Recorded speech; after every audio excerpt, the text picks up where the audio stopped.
are. Hello there. So if for some reason you can't hear me, just holler or turn on your microphones and say, "Hey, there's a problem." Particularly if it looks like it's going to cut out since I'm at home, but it looks like my internet signal is pretty good, which is not always the case around here with our particular carrier for Wi-Fi service. So I will begin. You should have received, and there's only a handful of us here right now online, obviously, but you all should have received that recording that I made yesterday about effectively doing the review. So when you listen to it and compare it to the material that's in the study guide, for those that haven't had me before, what I typically do is I go, as I'm doing the review, sort of verbalizing it, I'm looking through test questions, trying to make sure that all the material is covered without, effectively saying this is question one, this is question two, this is question three, etc. So that's kind of where we are. So I'll start where we left off, and basically, it's all about heat. And just a few numbers, because when I draw things on the board, sometimes they're not necessarily as clear. So I have two PowerPoints that are loaded here. I have the Chapter 5 PowerPoint this is from Nestor, which is now on your Blackboard, as are the other PowerPoints which I loaded for the second unit. And then, as you can see it here, and then there's the Cowan PowerPoint that you can see here that we're looking at. So we're looking at temperatures and heat. Just to reiterate a few numbers before I move on, this specifically, and we'll get back and look at the dry heat as well once again. But what you're seeing here is effectively what makes heat so easy. Very reliable, very safe, comparatively fast, particularly when we're looking at comparisons, the moist heat comparing to the dry heat. Relatively, and anybody can do it. You can do your own setup at home. Nowadays, it's like I said, it's super easy when you start looking at something like we effectively, with that Instant Pot that you see sort of everywhere, and it's such a common item, and I think it's very useful, is effectively when I started in practice back in 1979, a lot of my colleagues bought basically a giant Instant Pot. One is probably maybe 2 or 3 times bigger than the ones that you would have at home, and put that in their offices and did their sterilizing there. We call it the bucket, but basically it was an Instant Pot. You could have done anything in it. So as you can see, it really has a multiplicity of uses, particularly. So it's just so valuable. And this is the big nugget, because boiling, even though it's very effective and absolutely, when there's problems with contaminated water, you'll get a boil water notice, and you boil the water for 10 minutes, and you're going to be fine with regard to organisms that particularly could cause foodborne illness, with the exception really of botulism. But botulism in the toxin stage would most likely be destroyed, so I don't think it's a particular problem. But this is the big numbers. Pasteurization. Okay, so the original method, and they don't have the number here, was at 62 degrees, roughly 62 to 63 degrees Celsius, about 140 degrees Fahrenheit for 30 minutes. And what we use today, much more because of the time component, is the HTST, or high temperature short time, which you see typical pasteurized dairy products, moving it up to 72 degrees Celsius. Seconds. When you get a higher fat content, ice cream is a wonderful example of that, or heavy cream, you bump up the temperature to 82 degrees and for 20 seconds. The ultra high temperature method, sometimes called ultra pasteurization, is different. It is actually a more or less a form of sterilization, though I don't know if that's absolutely true. I think for consumables it is, for the most part. Okay, shelf-stable boxed juices and milk. And again, this is something, whenever I hear a ding, I have to check to see if somebody needs to be let in. So I'm listening for dings. Yes, there we are. We're admitting somebody in. Okay. So everybody, if I have to flip back to the original screen because there's a ding, if it's someone who doesn't have, if they're not using their invite website, then sometimes you have to let them in. That are there. It's a little annoying, but you have to go through it. So here we are back again.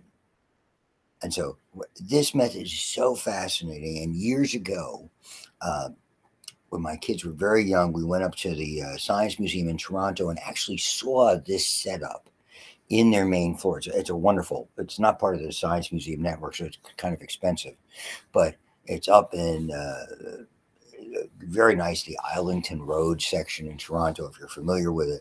And it's just a great place to go visit. And 5 floors of just fun. Nevertheless, they were doing chocolate milk.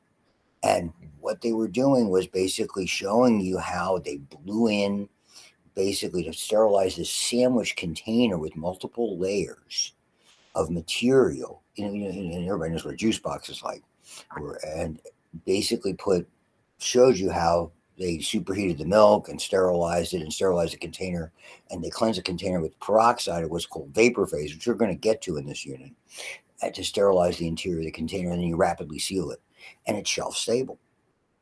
And a lot of places, and you'll see shelf stable milk products anywhere, and juice boxes and things like that, and really advantageous. Again, if you don't have a giant refrigerator, a lot of stuff you just have to pop it in your fridge once you open it, and so that to me is kind of a neat method.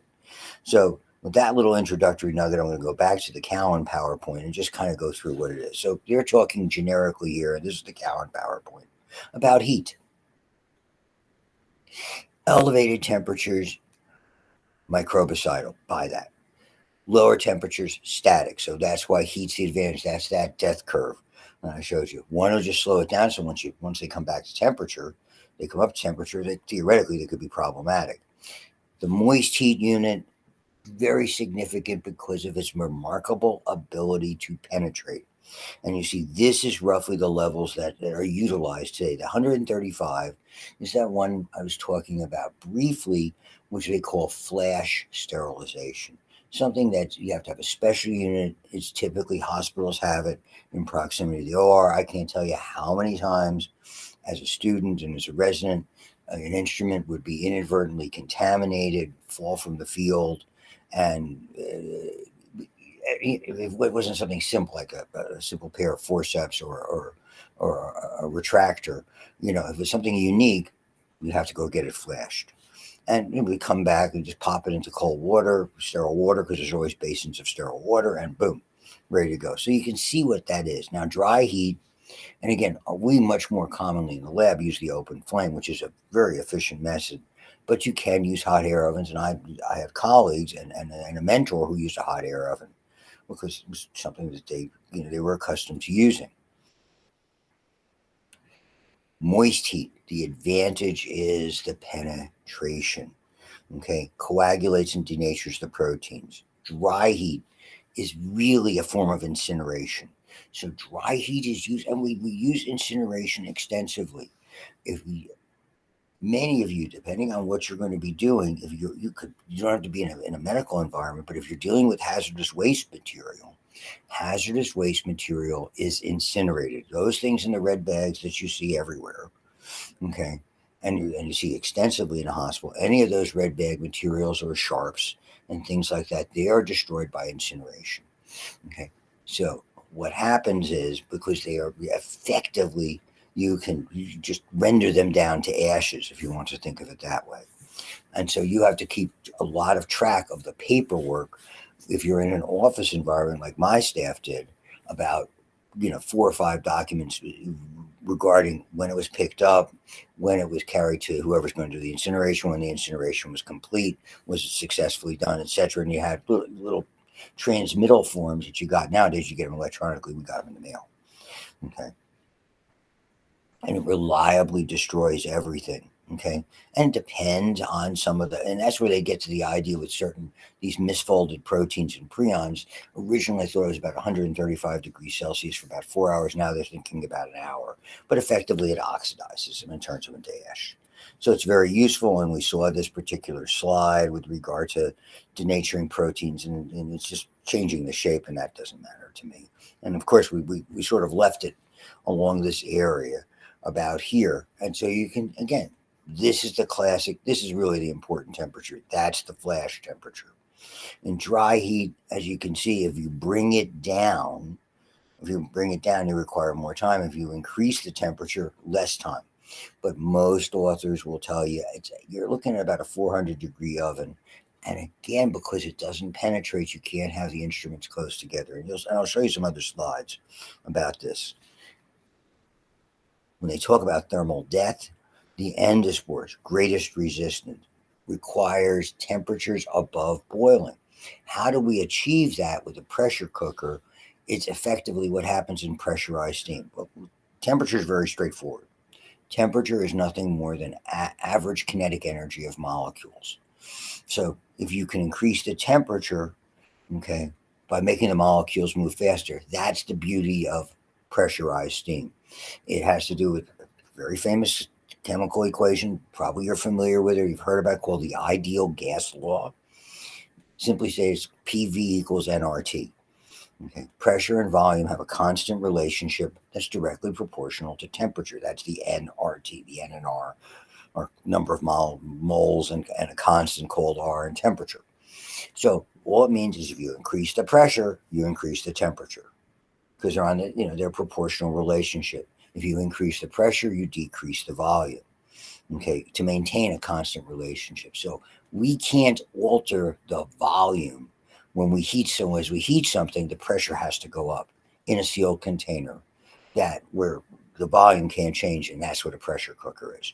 So as we increase the temperature, okay, we're going to increase the pressure. Those molecules are going to move faster. So effectively, we superheat the steam. Things superheat. If you think of a microwave, and a microwave is not an alternative, mind you, but what a microwave, if you put like a lot of us do, you're going to heat water for a recipe, and you put it into one of those neat Pyrex, measuring cups, the glass measuring cups. You put it in there. What happens is you put it on for 3 minutes to boil the water, and you pull it out too rapidly, it splashes all over you, and you get burnt. What pros do is they put a glass rod in the middle of that. What that does is it breaks the seal. Okay. There's almost a seal magically when you're microwaving. And what happens is you can get superheated water by putting the glass rod in. You break that seal where the water molecules with surface tension are held together. And it's a way of safely doing it, comparatively speaking. You just, don't drag it out real fast. That effectively you can be superheating the water. So you can kind of mimic the same thing, but you can't obviously do it in such a way to control it for sterilization. So there's a variety of vegetative cells, and you can see it varies with which are there. So that's where when Pasteur did all of these things, and typically he was destroying vegetative cells without much difficulty. He found that really dealt well with typical spoilage organisms at 62 or 63 degrees Celsius for 30 minutes. So you can see it doesn't matter whether they're an endospore former.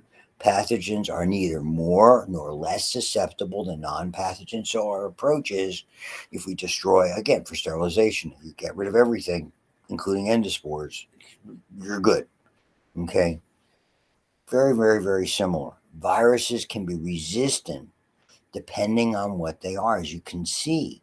So certain kinds of viruses are problematic if we're just using lower heat type of things that are there. So you have to be cognizant of all of those things, particularly if you're working in an environment where there are a lot of susceptible individuals, people who are compromised hosts, people with comorbidities, all those buzzwords. So that means sick people. That means a hospital. So this is the idea of these death times that are there. And it's sort of like the growth factor. And this is how they determine the amount of time. The lowest temperature required to kill all microbes in a sample in 10 minutes and blah, blah, blah, blah, blah. Okay. And you can see that this is without affecting the speed or cost of processing. That's why we're dealing with perishables. It's so problematic. So let's get on with their way of looking at it. I'll flip back and show you some interesting little nuggets about sterilization. Again, we did all this in our office, and a lot of offices and a lot of external clinics do that. Understand that today, for many of you, if you go into fields where they're doing procedures, they're not all done in the hospital. Nowadays, there's outpatient facilities do a lot more procedures. A lot of hospitals, their surgeries are all done on an outpatient basis, and a lot of them have separate outpatient units because there's a greater likelihood of infection within the hospital environment. There are more sick people, period. So, boiling bath water can quickly decontaminate items in the clinic and home. So, you can certainly boil things if you're not worried about endospores. Okay. So, it's a disinfecting material. Boiling water for 30 minutes, non endospore forming pathogens, resistant species such as the tuberculosis bacillus, staphylococci. So, there is an alternative that's there. It's not the same, but I mean, understand that this is from think of it as field medicine when you're trying to render care and you don't have the luxury of having everything sterile there. Okay. As you can see, it's very easy to recontaminate them. If you don't have a sterile environment, effectively, the minute you touch them, okay, or you place them on a non sterile surface, they become infected again. That's something that you'll learn about when you begin to learn how to handle things that are sterile, many of you. It's sterile to sterile, non sterile to non sterile. When you put a pair of surgical gloves on in surgery, you have to, and I'm being clever. I'll try to do a demo of that on Monday to kind of show you a little bit about how these things go. So it's very, very interesting how the way the paper is folded and how you open things up. There's a whole little, it's very neat techniques. And I used to demo that when I did the micro lab just for fun because we did an exercise in surgical scrubbing. I don't know if my colleagues will do it. I guess I'll talk to them about that and see if they're interested in it. Let me back up, make sure. Okay, here we are. So, pasteurization. Easily contaminated. Certainly, you think of milk where it comes from, all the types of things. It's very easy when they're handled. So, what do they utilize? Pasteurization is the technique, and it's been the standard ever since Pasteur started it. Potential agents of infection and spoilage, and the key issue because you're dealing with commercial products. They have to maintain their flavor and nutritional value. That's the only reason they're worthwhile. So that's why we use those. This is a view of what I would consider to be a very small autoclave. That's the fancy name for this pressure cooker that's used in the medical clinical industries that are there for commercial sterilization. The ones that are used in the hospital are considerably larger. By definition, they have to be. If you depends on if they've got the key to the lab, you can ask one of your instructors if they want to show you the sterilizer, which is in there's like it looks like a closet adjacent to our micro lab. Pardon me, I got to drink something.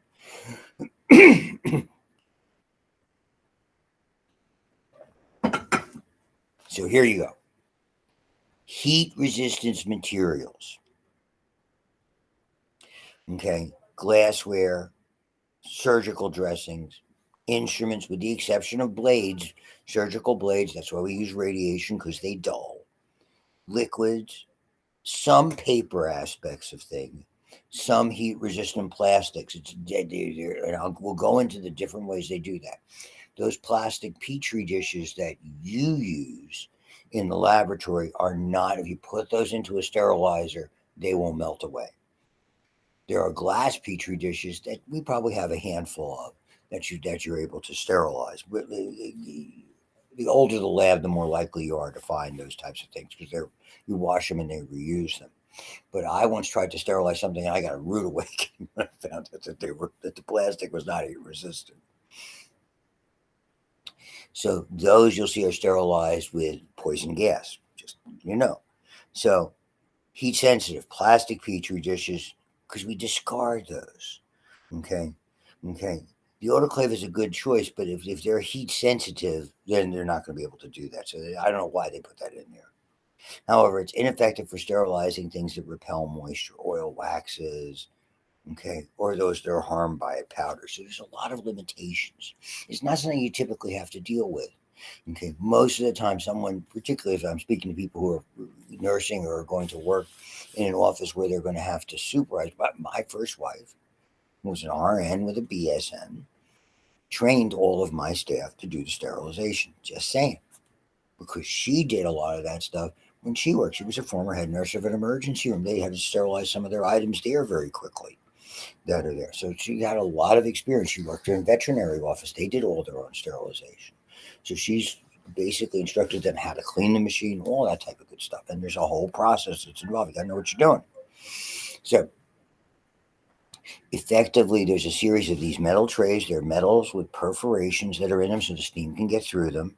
And the ones in the hospital are like large, almost like big, we call them boats, that are filled, these metal trays that are perforated so the steam can get through them. You just pile the instruments on once they're cleaned off and throw them in here. These you can just put layers of instruments in multiple layers, maybe put all your scissors here and all your hemostats here and all your retractors here, etc. Slide them in, close the door. There's always some water that's in there. You should fill it up with water from the top. And you can see the seal. You spin the wheel just sort of like on a naval vessel while you'll seal the door and create the seal. And you'll hit the on button, and there you go. That's how it's done. As long as the instruments are cleaned, you can pile them on because the molecules are so small, they easily penetrate with things that are sitting on top of each other. And again, that's the limitation of dry heat. So at sea level, normal pressure, atmosphere 15 pounds per square inch or 1 atmosphere, etc., etc. They give you all the science behind it. The resultant steam remains exactly at that temperature. Da, da, da, da, da. So you can see if we increase the pressure, we can, the temperature of the steam actually gets a little bit higher, and etc. And so at 121 degrees Celsius, that's the temperature that the presets are there. You can alter those on these machines. It's not the pressure by itself that is killing the microbes, but increases the temperature that does. So effectively in that system, because it's a closed space, as you increase the temperature, the pressure remains at 15 pounds per square inch, okay? But the temperature of the water, it superheats the steam to 121 degrees Celsius or 252 degrees Fahrenheit, period. Get off of that for a second. Hope you're still awake. Let's see. Not a lot of you, but you're still awake. Thank you very much for being here. Okay, I'll get back. So here's this one. So I'll show it to you as I go through it. That's what it looks like. Okay, raises the temperature. So at 121 degrees Celsius, it stays in the interior, stays at that pressure. But what it does, the molecules move faster. That's what I'm saying. And yeah, larger volumes, longer.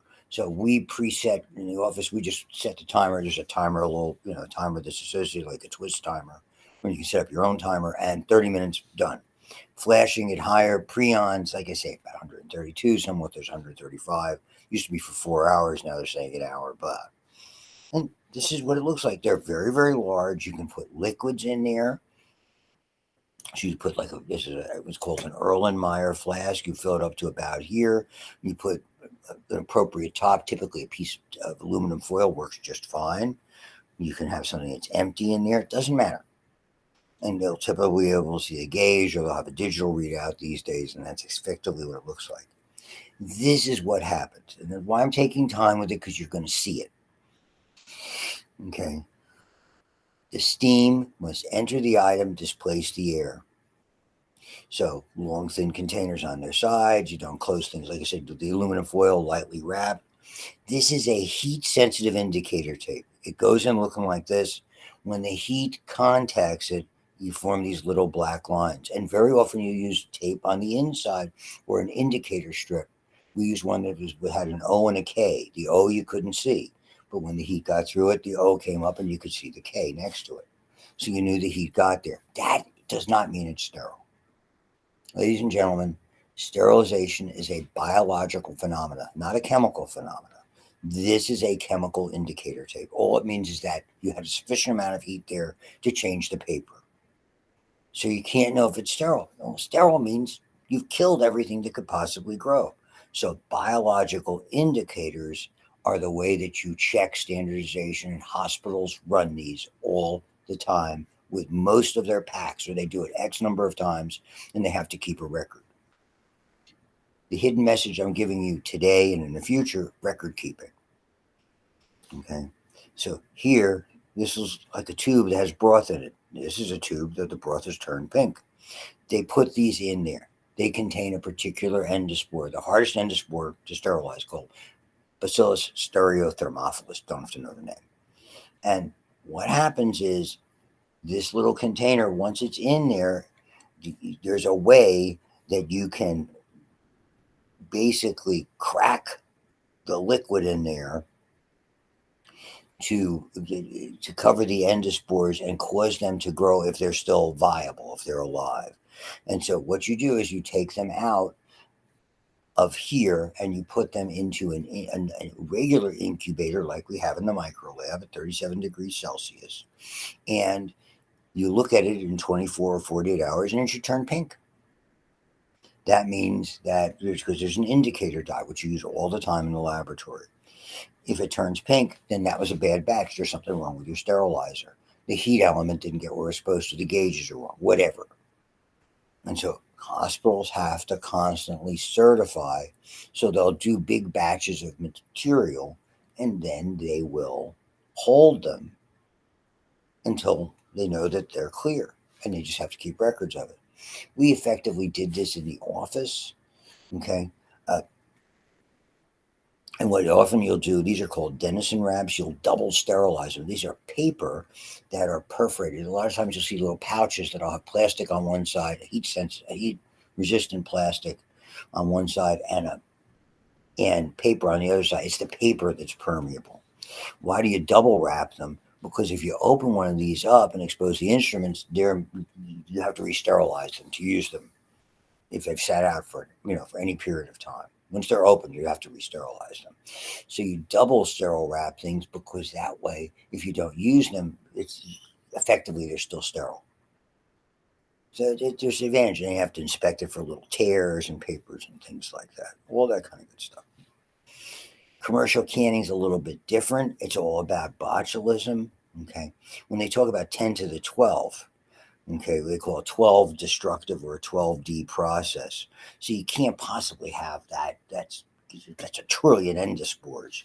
So the whole idea of commercial canning is to do this. Okay. So the big problem so commercial sterilization and industrial sterilization are not exactly the same area. So that bacteria Stereothermophilus could probably survive, but it's all about botulism. That's the one you're concerned about. So understand that, how should I say it, that commercial sterilization is the goal in the food industry, but you can't, in the hospital industry, it's just not done. The other thing, and I've mentioned it to you before, when you end up with the problem with botulism when you do home canning is things that don't have a lot of acidity. So if you're canning tomato product, you're in good shape. If you're canning beans, you're not. Okay, it's all about the acidity level. So I thought that would be interesting to you to see that. Here's the dry heat nugget. That's about a 400 degree oven for about 90 minutes. Okay, so you can see the time difference. Does the same thing, and it is still utilized. Like I said, instruments work just fine with it, and you put them in a container that's able to afterwards, once they're done, and then the incineration nugget that's there. So I will continue on and go back here.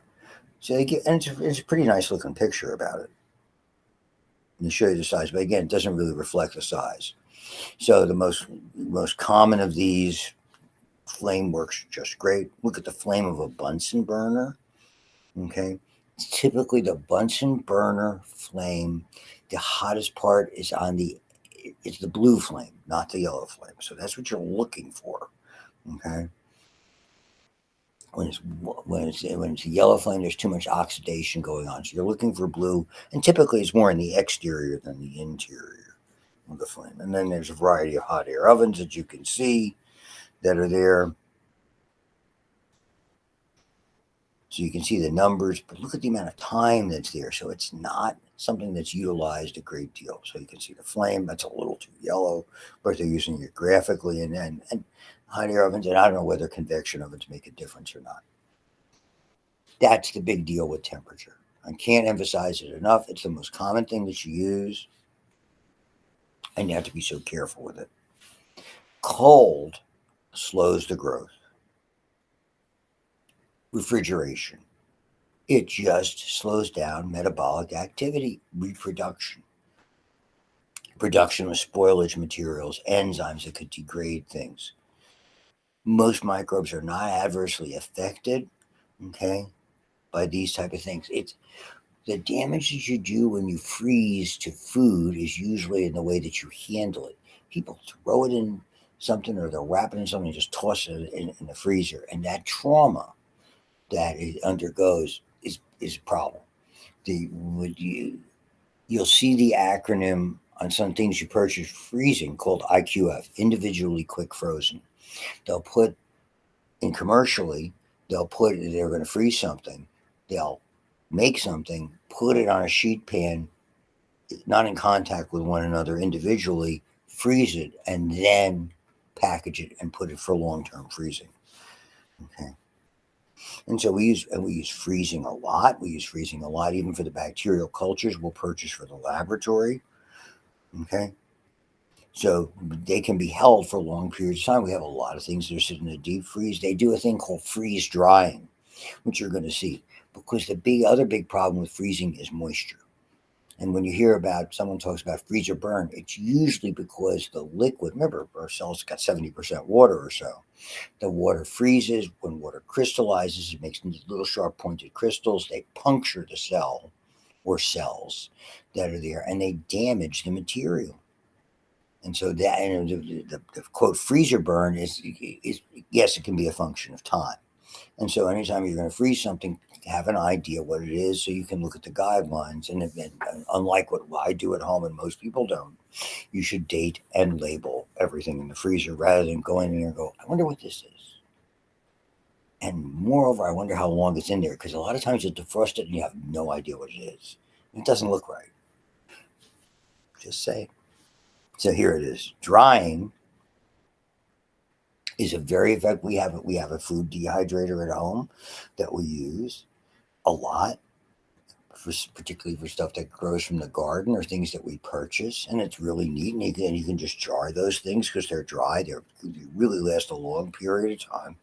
Okay, so as long as you're not concerned that there's contamination in them, they're very, very easy. But you can be careful with preserving bad guys. And the combination they call lyophilization or freeze drying, very famous, been around for a long time. Okay, and a lot of the cultures that we get in the lab come from that. So it's a vacuum that removes the water, and again, the formation of ice crystals. That's the whole big deal with regard to it.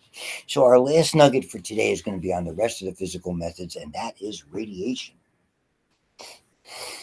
The whole idea. So microwaves they just move the molecules around. They're not a substitute for this. They'll generate heat by moving the molecules, making them move faster. So, I mean, you can certainly boil water, and infrared will generate heat and but they're not destructive radiation in the sense that on the other end, on the blue end, so to speak, of the visible light, you have, as the wavelengths get shorter, ultraviolet, X-rays, and gamma rays. And these are the big players.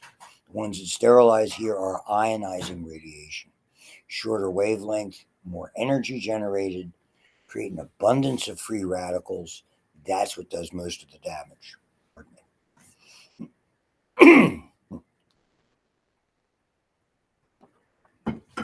UV light does not. So here's the difference. A lot of materials are sterilized this way, surgical blades all the time. Why?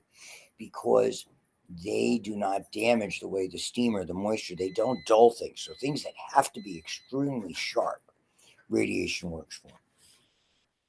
Radiation, it might surprise you, there's a lot of things that are used in the food industry for radiation that are very effective. There, you can find it on the labels that are there. So there's obviously, as you would guess, there's inherently a dangerous system to use because people can be damaged by the radiation themselves. They're placed within, irradiated for a short time, and very, very careful dosing that is done. And effectively, they're in some type of a sealed container, like the sterile blades are, that you just basically peel apart, that are there. This is used a lot, but it's not a substitute for growth, for sterilization. What it does is it just stops them from growing. It doesn't, and the only time it really is at effectively killing, if you want to think of it that way, and I don't know if it necessarily does, is when, and we do an experiment, and you may end up doing it in the lab. We have an ultraviolet source that we use in the micro and biology labs that we can submit these things to ultraviolet light. And there's a neat experiment that I think you're probably going to do where you're going to basically streak out a plate, which you probably have started to do already, with certain kinds of bacteria, and submit them right after you plated them out of a tube, let's say, after you inoculate the plate, and submit them to ultraviolet light, and for different intervals of time to see how effective it is. And one side you typically leave open, the other side you cover with a 3x5 card, with anything. That it doesn't take much to deflect that kind of ultraviolet light. And we're not talking about, this is not a limited, this is ultraviolet light that is utilized in a laboratory sense. Okay. So it has limited, it's most lethal in these areas.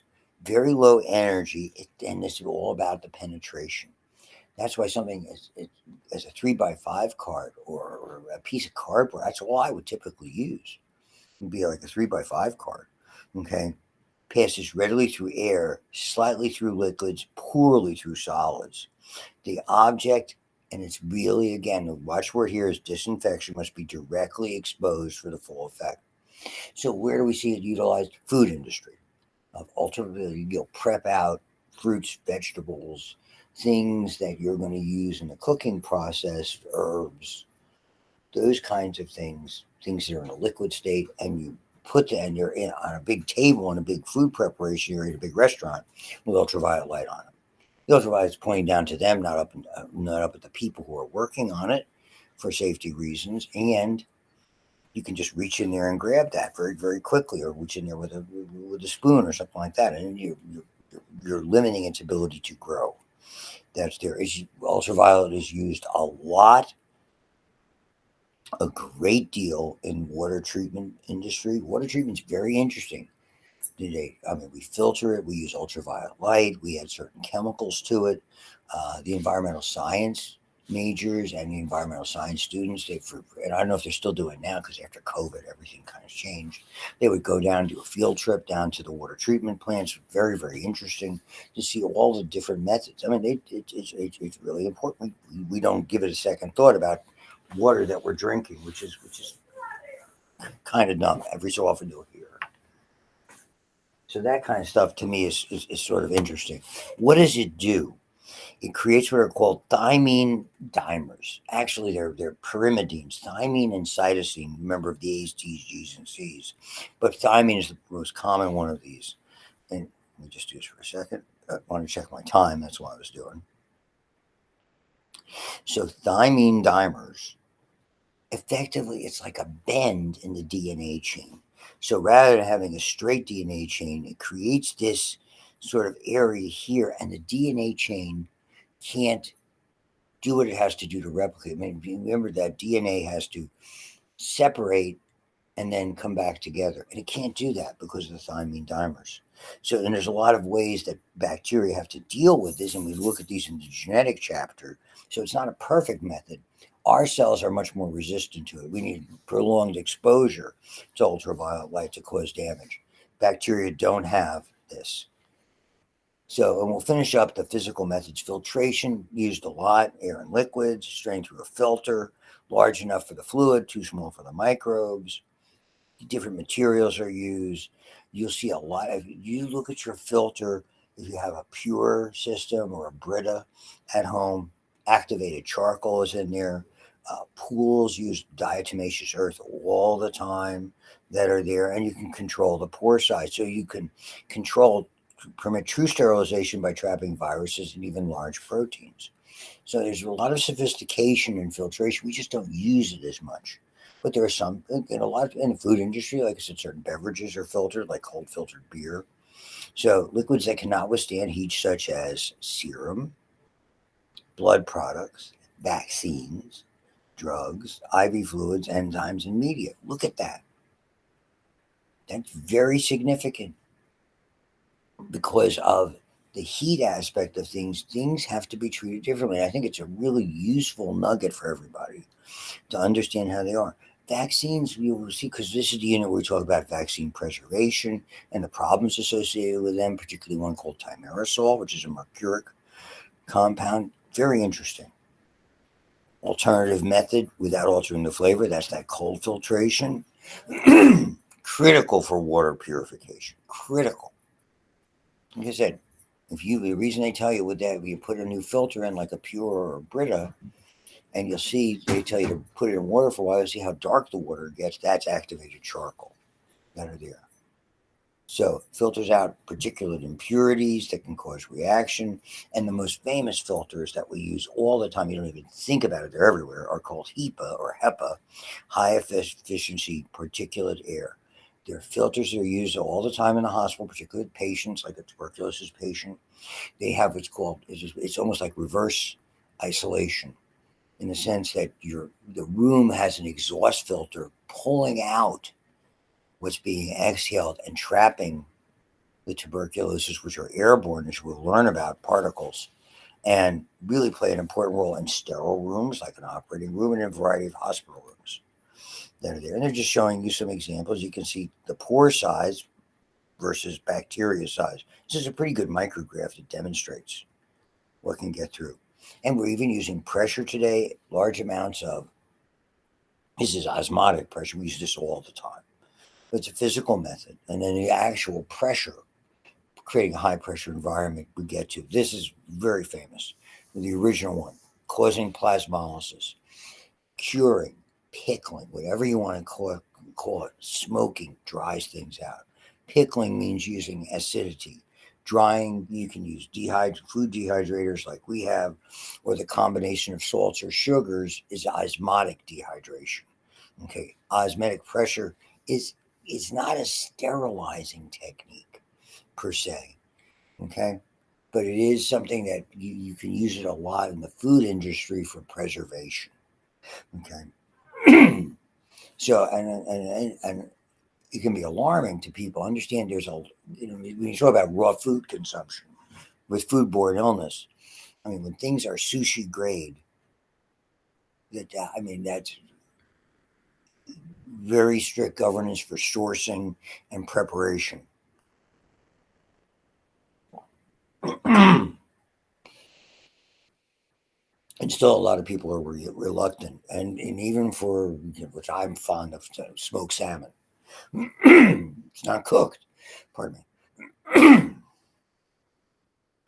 So the other one, and I'll just make the comment in, I think that the mechanical action of hand washing plays a pivotal role, as well as the mechanical action of water in basically the sanitizing or antiseptic nature of hand washing. Obviously, it's living tissue. You can't do anything about it with regard to sterilization, but you're basically reducing the number of organisms.